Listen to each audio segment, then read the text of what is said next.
Make অর্থ তৈরি করা, গেট অর্থ পাওয়া, লেট অর্থ অনুমতি দেওয়া, হ্যাভ অর্থ আছে, হেল্প অর্থ সাহায্য করা।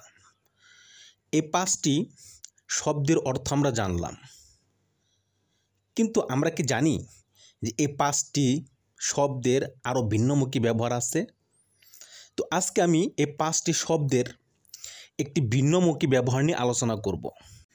এই 5টি ওয়ার্ডই কিন্তু ভার্ব, আর এই ভার্বগুলোকে আবার বলা হয় পজিটিভ ভার্ব।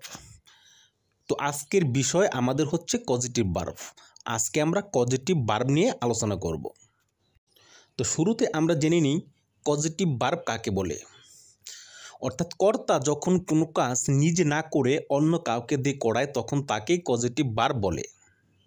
যেমন আমি কাজটি করি, এখানে আমি সাবজেক্ট বা কর্তা, আমি কিন্তু নিজেই কাজটি করতেছি, কিন্তু যখন আমি এই কাজটি নিজে না করে অন্য কাউকে দিয়ে করাবো তখন সেক্ষেত্রে পজিটিভ ভার্ব ব্যবহার করতে হবে। অর্থাৎ নিজে না করে অন্য কাউকে দিয়ে করানোকেই পজিটিভ ভার্ব বলে। তাহলে পজিটিভ ভার্বের উদাহরণ কী হবে?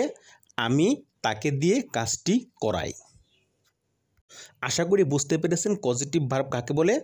পজিটিভ ভার্ব হচ্ছে কর্তা কোনো কাজ নিজে না করে অন্য কাউকে দিয়ে করায় এবং একেই পজিটিভ ভার্ব বলে। আর ইংরেজিতে এই 5টি ভার্বকে পজিটিভ ভার্বও বলা হয়। তো চলুন আমরা এই 5টি পজিটিভ ভার্বের ব্যবহার সম্পর্কে জেনে নিই। প্রথমে আমরা ধরি মেক। যখন কর্তা কোনো কাজ কাউকে দিয়ে জোর করে করায় সেক্ষেত্রে মেক ব্যবহার করা হয়। যেমন I make him do the work, আমি তাকে দিয়ে কাজটি করাই, অর্থাৎ আমি তাকে দিয়ে জোর করে কাজটি করাই। My mother made me clean the room, আমার মা আমাকে দিয়ে রুমটি পরিষ্কার করালো, অর্থাৎ আমার মা আমাকে দিয়ে জোর করে রুমটি পরিষ্কার করালো। গেট, কাউকে প্ররোচিত করে বুঝিয়ে অনুরোধ করে যখন কোনো কাজ করা হয় তখন গেট ব্যবহার করা হয় পজিটিভ ভার্ব হিসেবে। যেমন I got him to buy the book, আমি তাকে দিয়ে বইটি কিনালাম।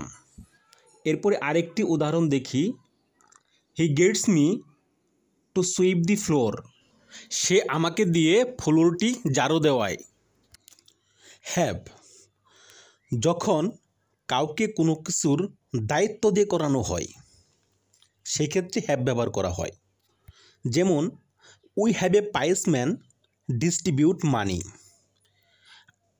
আমরা একটি ধার্মিক লোক দিয়ে টাকাগুলো বন্টন করাই। He had a painter paint the room, সে একজন রং মিস্ত্রি দিয়ে রুমটি রং করালো।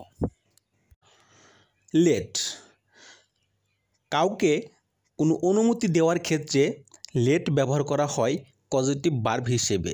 যেমন I let him go out, আমি তাকে বাহিরে যেতে দেই।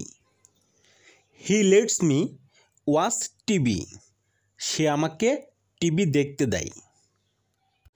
হেল্প, কাউকে কোনো সাহায্য করার ক্ষেত্রে পজিটিভ ভার্ব হিসেবে হেল্প ব্যবহার করা হয়।